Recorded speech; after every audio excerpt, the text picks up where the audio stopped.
All right, so last time we were talking, was there a question, a comment? This is Eric. I do still have some questions about that geometric representation, but Yeah, that's exactly what I was going to dive into. So let me put some diagrams up that you can speak to. Oh man, that's bad. How do you like my straight line? they really should have a straight line tool and circle tool and stuff like that. Okay, no, seriously. Okay, let me try that all over again. Are you drawing with your mouse, or do you have a pen and pad? I have a nice, if you've ever used a Wacom tablet, it's a nice tablet. It's about the size of a sheet of paper, maybe 12 by 8. Okay. That's just me. You're like, oh boy, so you are bad. Oh, there's a much There you straighter go, yeah. Because these tablets are supposed to be good. You know, artists actually use them to illustrate. I'm just, just a bad drawper. Mine would be worse. So. Okay, so we've got this mapping. And I actually I like going through this again, because for me, there's a lot of interesting subtle points here. So it's nice to just kind of think about this deeply for a moment.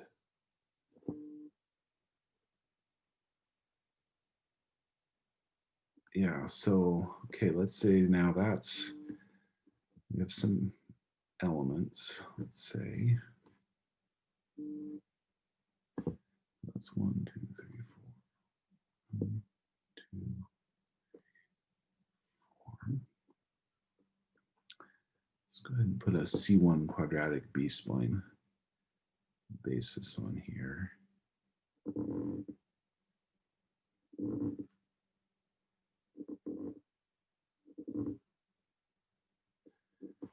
All right, now let's draw a CAD domain. Maybe the CAD domain, something like this.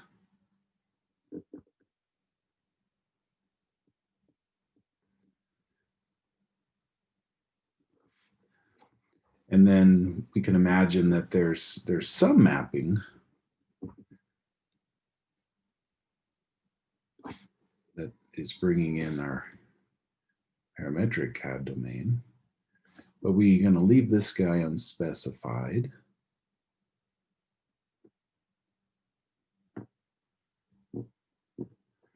Okay, now we were looking at an integral that had everything, kind of all the pieces that we might want to talk about. So we had this integral here.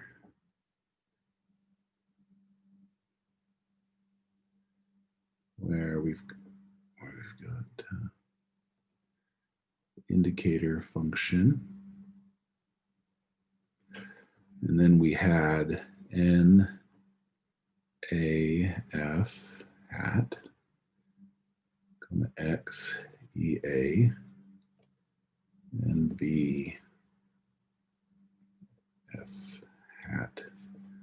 We had this D X F,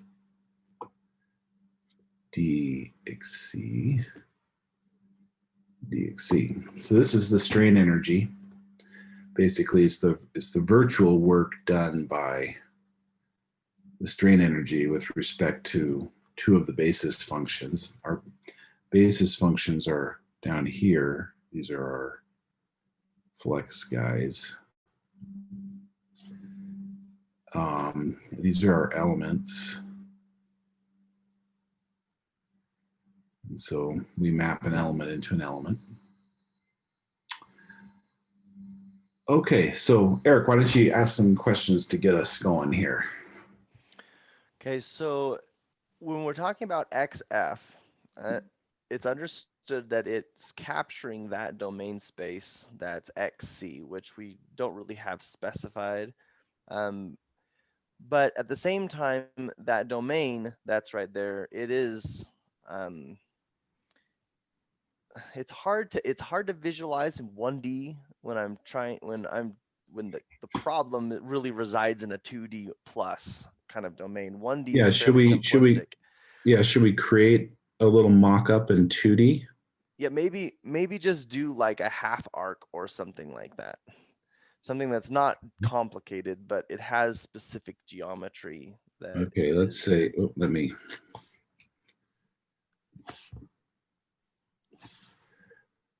So our CAD is, okay, so let's say we've got, maybe we just make it a circle. So there's our, this is our CAD domain here. Okay, so this is omega C. Okay, then let's say that we've got some other geometry that we've created. At this point, it can really be anything you want. Maybe it comes in and matches the boundary for a little while and then it goes away. Let's call that our omega F. Okay. Now, would you like me to create the rest of the paraphernalia, Eric, for this? So yeah, you can start creating those Okay, so annotations on there. what we're going to assume is that there's some parametric domain. Maybe it's a square.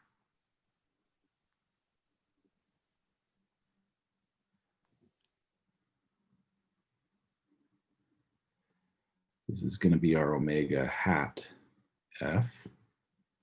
And there's a map that's going to take, let's even put these lines. So there's 3 vertical lines. Maybe it looks like,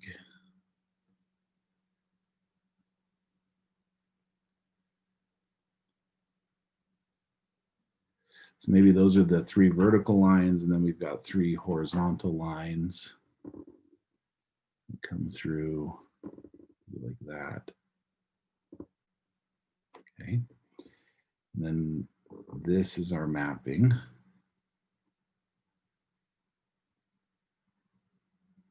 And then this is written. So you can see that obviously a linear polynomial wouldn't cut it, right? You can't capture a geometry or this blobby thing with just a linear. So then we pick some nodes, let's say, and now we can draw these nodes, Eric, and that might help a little bit. So let's say that this, maybe it's let's say it's biquadratic C1, so P equals 2 C1. So then how many functions do we have? 1, 2, 3, 4, 5, 6, I believe. So it'll be 6 functions in this direction. Let's give this the coordinate xc.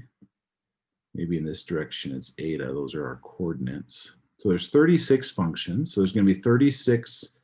So we have to pick 36 nodes. Now these nodes, what space do they live in? Let's say this is an XY space, X, Y.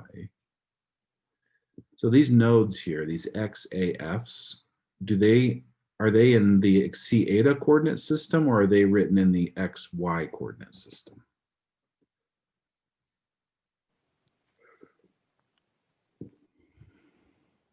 Aren't they written in the CETA? Because they're Actually, they're not, because this is the information that defines the position in XY space. So these nodes, they live up here. So let's see, 1, 3. I mean, I don't know exactly where to put them, but you can put them anywhere you want, I guess. So there's going to be, 6 rows of 6, basically, defining this geometry. Picture's worth 1,000 words, isn't it? Let's see. Well, some people's pictures are worth 1,000 words. I know mine are worth about 20. Okay, that's 1, 2, 3, 4.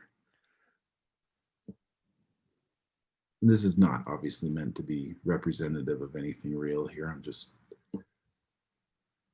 okay, so these are the x's. So maybe this is x.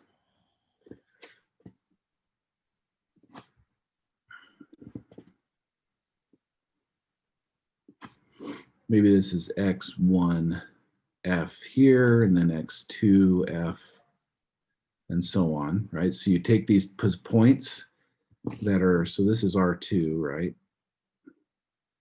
So the nodes, they're part of your mesh, right? So they live in the physical domain. So they're in R2, they're at XY coordinates. And then in some sense, the NAs are just scaling factors. They're saying, how do I take a linear combination of these dots to generate the points on the surface? Okay, Right. so now that we have a pretty good context, my question is, when we have these XFs, we have these points in there, we have the scaling functions. When we're going to basically define that circle using these combinations of our X sub AFs and our weighting functions, if we just throw numbers out there, they're random, then they're not going to make up that circle. So we want to make sure that this really does capture our XC. Now, we don't have XC fully specified, but we do know that we want the XAF and the NA to capture what is in red, the circle there. So my problem is that if you're not solving for XANA and what it should be in order to capture that geometry, how can you be sure that you're actually capturing it? Well, let's take this integral and actually break it down into what we compute, so then we can talk about that. So let's break this down. So, so this becomes a quadrature rule, okay? And notice that this is over the parametric flex domain. So let's turn that into a quadrature rule. Okay, so let's say we have I quadrature, we have like, I don't know, maybe N sub Q quadrature points defined over this region. So there's a whole bunch of points defined over here. We're going to sum over them, and then we're going to evaluate the indicator function at x of xc sub I, where xc sub I is one of the quadrature points. And then we're going to evaluate our basis function.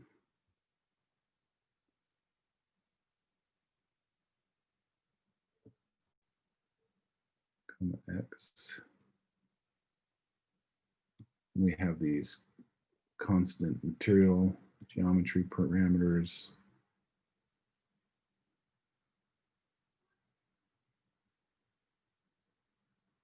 And then we have our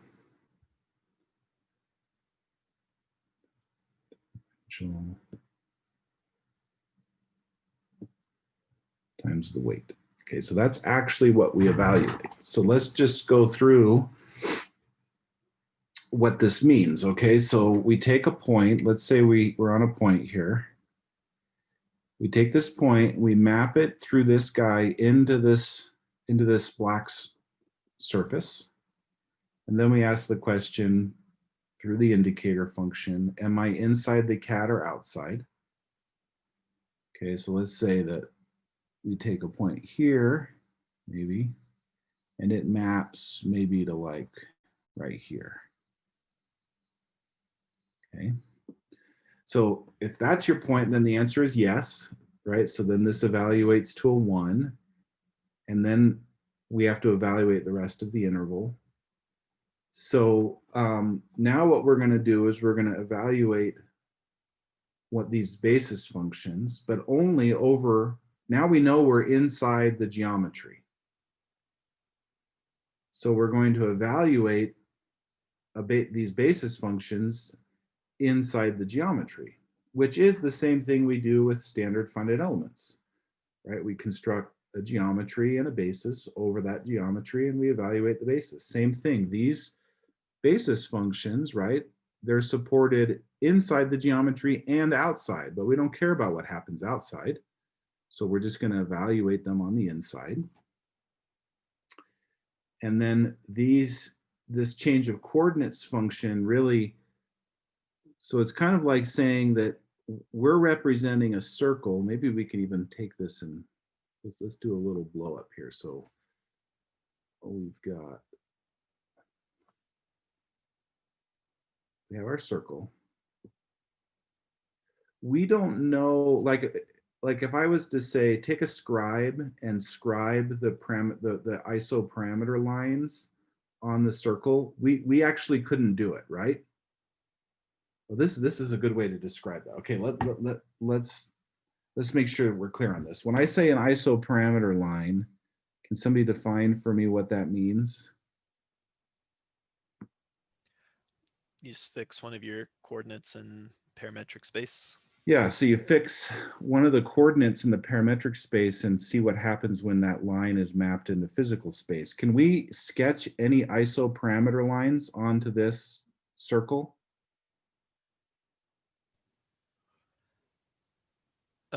If we know the parameterization. And do we?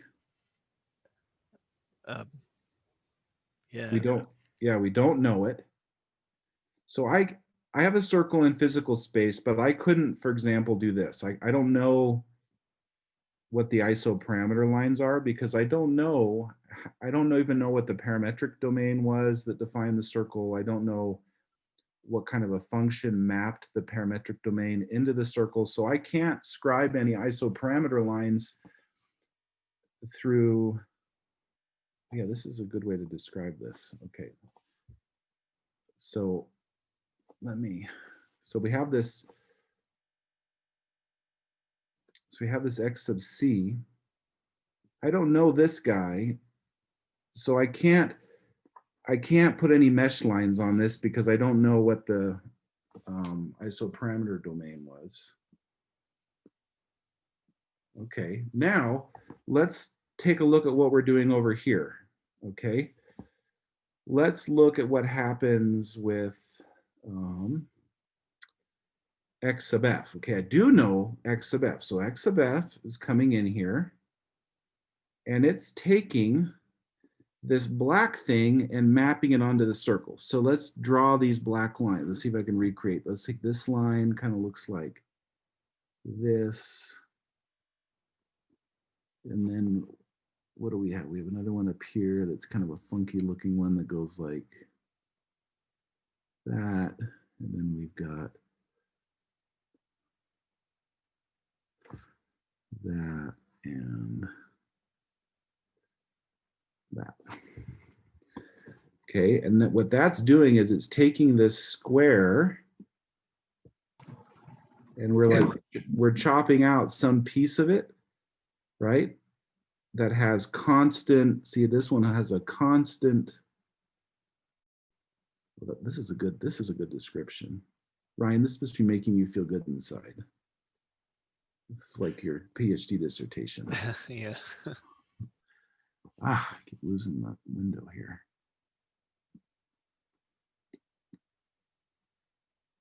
Or maybe you don't feel good because it's your PhD dissertation. That's a possibility too. Bringing back bad memories, right? Okay,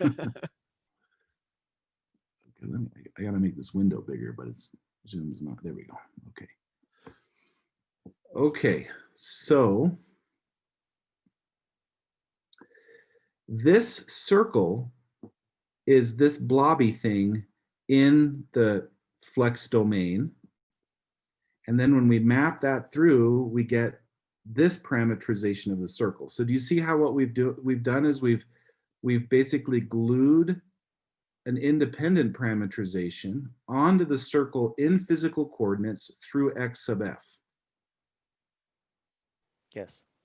So when I do NA comma x or dx dxc, this dx dxc now is with respect to the parametrization expressed through the black lines on the circle. So that's the geometry. That's how this works, is you don't know the parametrization of the circle, that was created by the CAD user. So you create some larger object that has a well-defined parameterization that you control, and then you essentially just paste it onto the physical domain.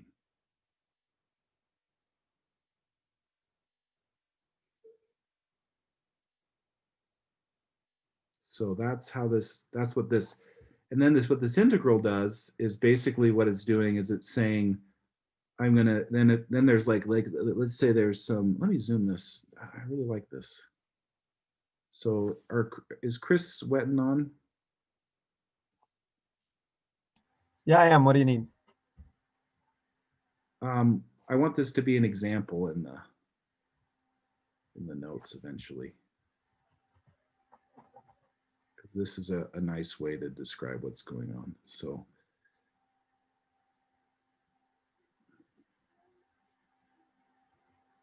am I just entertaining myself, or is this useful to anybody else?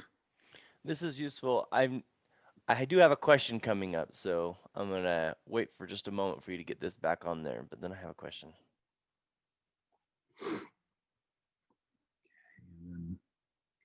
This is the hard part. Draw a circle on there that's consistent. I know.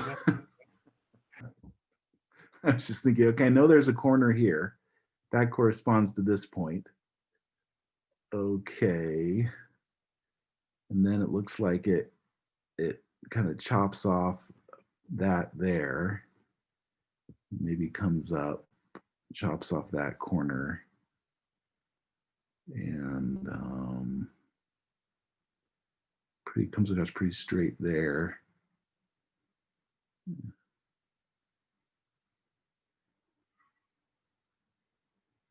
Something like that.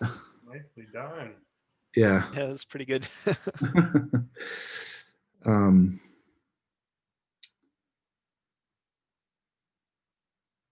Yeah, good. Okay, so now when we put quadrature points in there, let's say we have some quadrature scheme. Maybe let's do like a 2-point scheme where we go like 1, 2, 3, 4, 1, 2, 3, 4, and then 1, 2, 3, 4, 2, 3, 4, 1, 3, 4, 1, 2, 3, 4, 2, 3, 4, 1, 2, 3, 4. Okay, so now you can see we've got basically 1 point here, and then a couple of points in here. And then we've got a couple of points up in here, 1 point here, here, here, here, here, here, here. Okay, so that's the points, Eric, where, see, we've evaluated the indicator function. It's evaluated to 1. So we're inside the domain in physical coordinates. And then we resort to the parameterization that we've overlaid on the circle for the rest of the integral. And that's what we do here in this guy. Okay, any questions? So when you have this mapping, where the main point that I'm getting hung up is on the benefits of doing this over the benefits of doing your basic, the traditional finite element where it's constrained to the body. And when we're talking about, like, when we're making that mesh, so for example, you're meshing this, you don't, even if you never did have XC, I mean, you have some general representation of XC, and you're creating your XF in traditional FEA sense, right? You're going to be creating a mapping. It's going to look somewhat like this, and you're going to have control points that are inside the domain rather than having some that are outside the domain. But you're going to have nodes that are along the outside of this circle. And if we had the amount of points that we have here, Like, let's just say you only have the 1, 2, 3, 4, 5, 6, 7 points that are actually touching the outside of the surface. I mean, actually, you probably couldn't fit a mesh with only 7 points, but either way, that's regardless of the point. But you put that mesh on here, you're going to be linearly approximating the edge of that circle. And so if you're trying to figure out an effect These are that's- quadrature points, not nodes, by the way. right. No, yeah, I know, I understand that. Yeah, but there would be quadrature points inside a mesh if you built a mesh on here with traditional FEA that doesn't have nodes or integration points outside of the space. But when you have the nodes that are on there, you're still going to be linearly representing that circle from one point to the other. And the integration Why is that? Can you help me understand why you came to that conclusion? Well, so like when you put, if you put a traditional mesh on this thing, right, you're going to have nodes on the surface of this circle. But those nodes, you're always using a linear basis function to connect those two, to map basically the material to this space, this mathematical space representing it.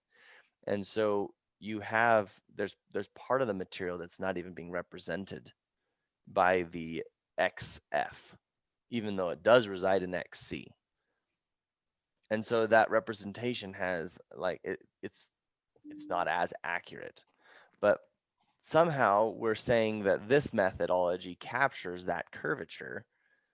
And so my question is if it's capturing that curvature and it's not a linear representation from one point to the other, but you're not actually solving, you're not solving for XF, or maybe you are, and I'm just missing that step. And where is it at that we actually map where the boundaries are of this thing to XF so that the full curvature is taken into account? You have integration points on the inside here. So like those two integration points are sitting there. We know that those are inside the boundary and we can give them, properties. But how does even this mesh know that you've crossed that boundary and exactly where it happens, unless you were to create integration points that are more refined and you have more of them? So it just seems like For these elements that we call these elements cut elements, or inside, we have outside elements, totally inside elements, which there's one of them, and then we have cut elements. For the cut elements, we do need more quadrature points than I've drawn here, for sure. But the point is look, this boundary right here corresponds to this line in the parametric space.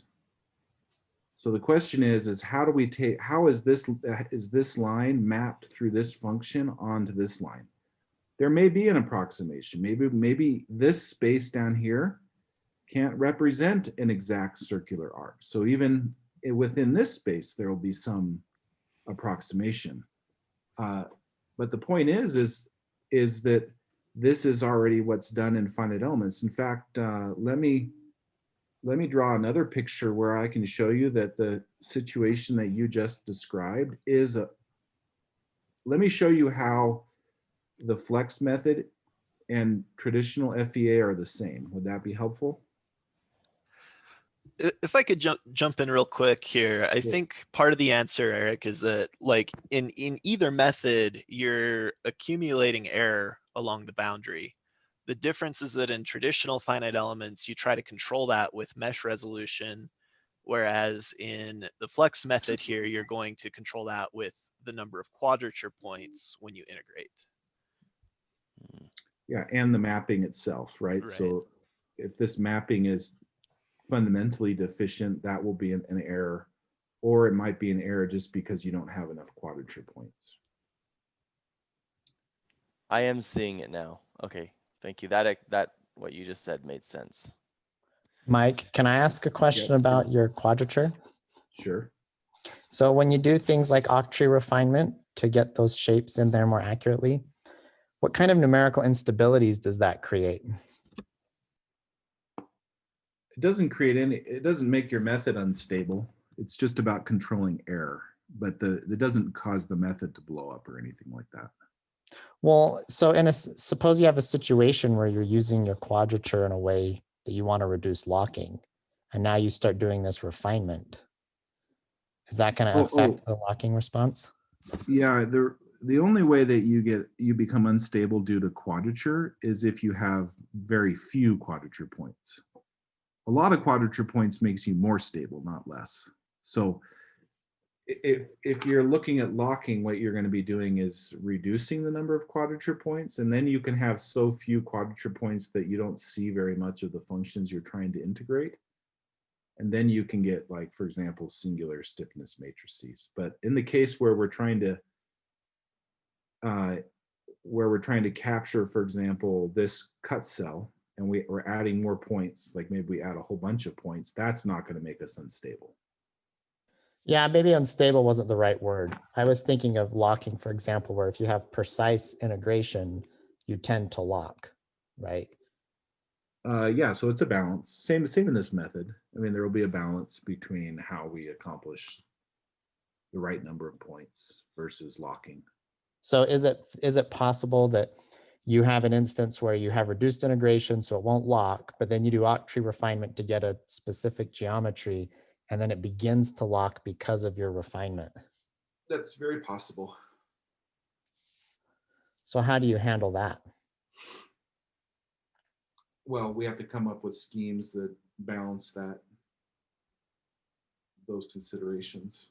It's not any different really than how we're doing it now. We just have to you just have to come up with a scheme that balances the number of points versus locking. In this method, though, the way that we're going to handle it actually is not through integration. We're just going to handle it by jacking up the polynomial degree of these spaces. That's the cleanest way to get rid of locking, is just increase the degree, and then you don't have to do anything with quadrature. So that's actually where things are going, I would say, if you look at the literature, is that sure, you can come up with quadrature schemes for locking that are reduced.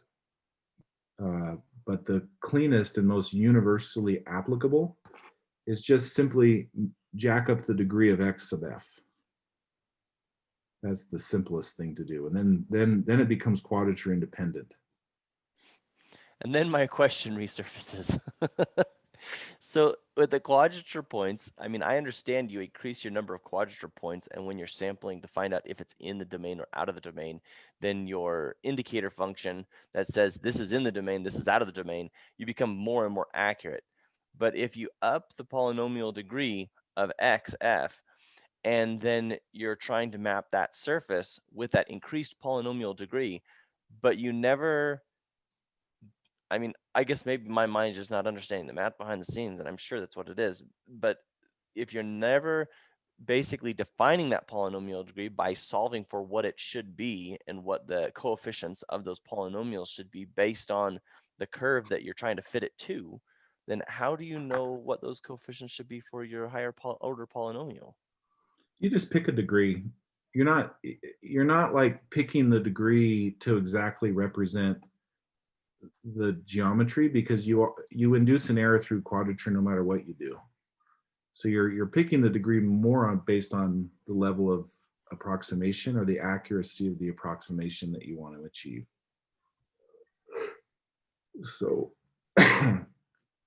like if I had a curvy surface, I would probably just pick quadratic or cubic for everything, and that would be good enough, right? Mm-hmm. So I guess that when you increase the polynomial degree, yeah, I guess I'm just not seeing how you define those constants in front of the polynomials to These guys here, the nodes. Are you saying how do we define these? So The nodes? when you up the polynomial degree of your basis functions, don't you need coefficients? Yeah. Defined? Remember, there's another geometry, right? There's another geometry, the flex geometry out here. that we haven't drawn on this picture, right? There's some other geometry out here. There's a bigger geometry. Right. Maybe this is a square, right? Or maybe it's a bigger circle or whatever, right? Mm-hmm. And this is the when you say match the geometry, we're matching the flex geometry. So let me give you a common use case, okay? Like let's say you have a CAD object, okay? It's a square, and let's say there are four bolt holes. Okay, so this is omega C. What we would do is we would come into the, like speaking in terms of like the tools that you would be using, we would come into the CAD tool and we would click on these holes and we would say, remove hole, right? So then all of a sudden you generate a new CAD where the holes are gone. Okay, now that is what we're going to take as our flex domain, let's say in this case. Okay, here's our flex domain. The holes are gone. Now we're going to fit a spline to this geometry. So this, now we're doing exactly what you're talking about, Eric. On the flex domain, on this square, we're going to pick a polynomial degree and we're going to fit a spline to this. So we're going to compute the control points using some fitting algorithm. So maybe we come in here and we compute these points, let's say, if it's linear, so just make it simple, right? So these are our XAFs here, right? So some algorithm, a fitting algorithm, so a CAD fitting algorithm is run. For example, that fits a spline to this new domain defined by the CAD system that we're calling omega F.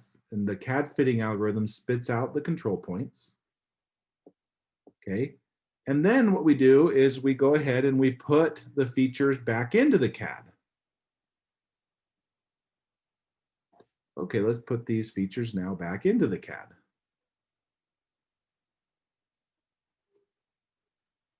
Okay, now we know that omega C is contained in omega F, so we're in a well-defined situation mathematically for our method, and then we do everything that we've talked about up to this point. So this is how we control we create our flex domain is a piece of CAD, Eric, like in CATIA or SolidWorks, or we create it from, usually we take the actual original CAD, omega C, we do some manipulations to it, and then we generate a new piece of CAD, which we call omega F, and then we fit a spline onto omega F, that creates the control points, and then we reinsert features to create the flex, the whole problem. And when you insert those features, that fitting algorithm is still fitting. No, you don't fit. You insert the features back into the CAD. The spline is fit to omega F. So those features are just put back in and the mesh doesn't even know they're there. You only fit to omega F, not omega C.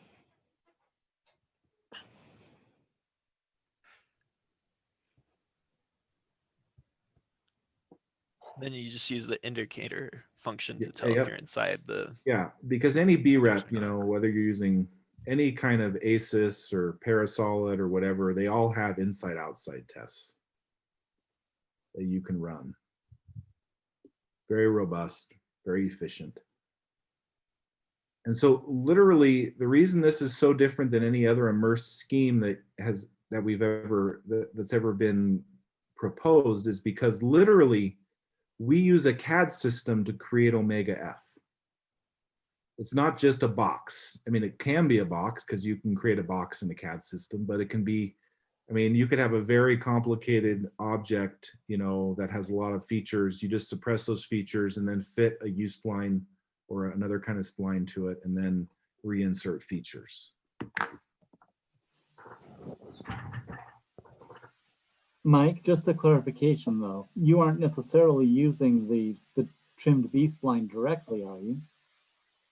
We From the CAD system? yeah, the BREP, right? The Omega C, the original CAD, the only API call that we make into the CAD kernel is this guy right here, the inside outside call. So, but you're not relying on the parameterization of the CAD trimmed B-spline. Yeah, so Using your own yeah, line. well, yeah, we create a CAD. The CAD representation of Omega F is just in physical coordinates. We never use that parameterization. Right. We just use it for fitting, right? And the fitting is what then gives us the Omega hat F. Yeah, because so often that CAD parameterization is off anyway for what you want to do. Yeah, so I guess the steps are, now that I'm verbalizing this, is you have a CAD object in some CAD program. Then you go through a process that creates another CAD object, Omega F. Then we approximate this. Let's call this even maybe Omega F. What do you guys want to call this? Like it's the Omega F in the CAD kernel.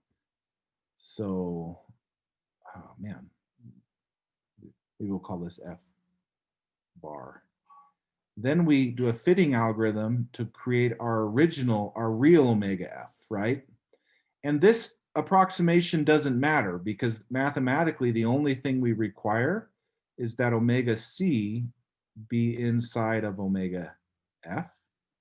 And then this, of course, induces automatically our Omega hat F. And then we can compute our basis functions, and then we can go and do FEA on it. So that's the workflow. So a CAD user is inside of their FEA, maybe they're in CATIA and they create Omega C.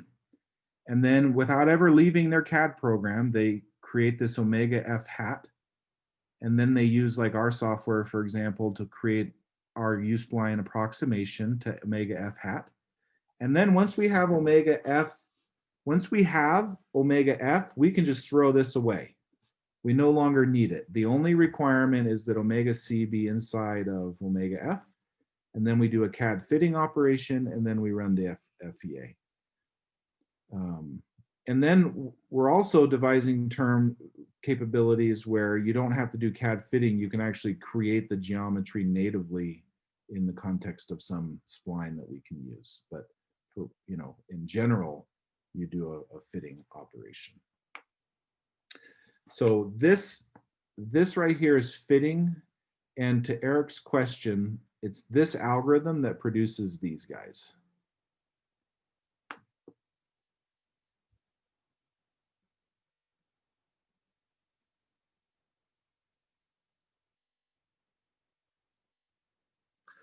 So I don't know if that was helpful to anybody, but that was helpful to me to go through that. That was very helpful. Thank you very much. Any other comments? I'd just like to take a little bit of a pulse. I don't know if this was, I can't get a sense for how anybody else is doing, but is this making sense to people?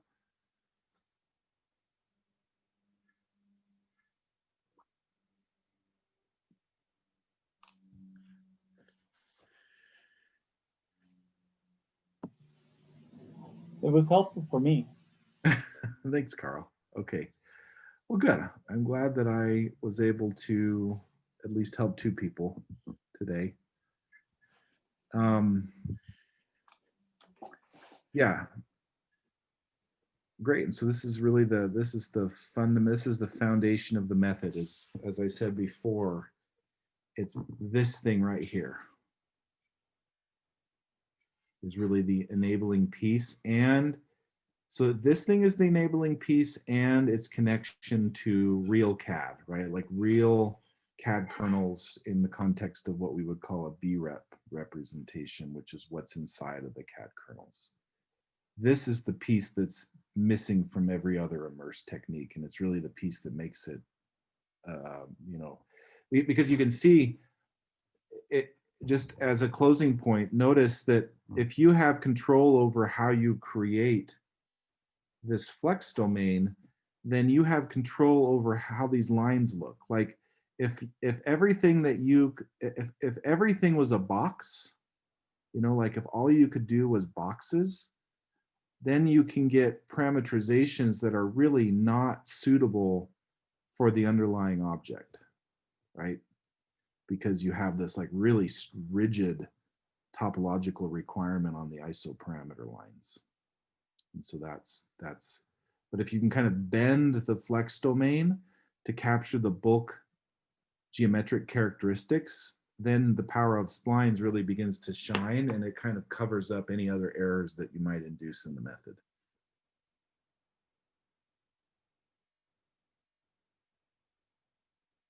Okay, any other questions before we finish up for the day?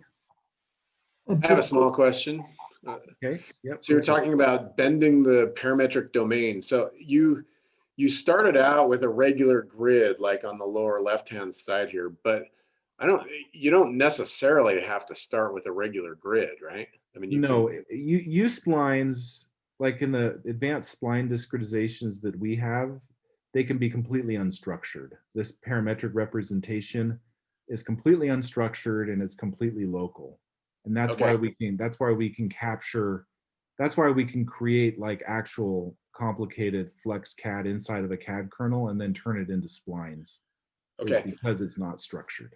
But that's something unique to you splines. So some of these other splines don't have that. That's exactly right. Yeah, that is one of the, well, that was really the driving kind of emphasis for that technology, was we were trying to get to be able to do this, and this, we knew this was a missing piece. Okay, thanks. Yep.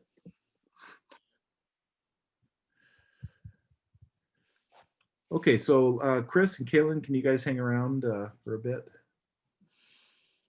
And we will stop our official lecture right now. I'm happy to take any other outside questions for a few minutes if you have any. Thank you, Dr. Scott. Yep. Thank you.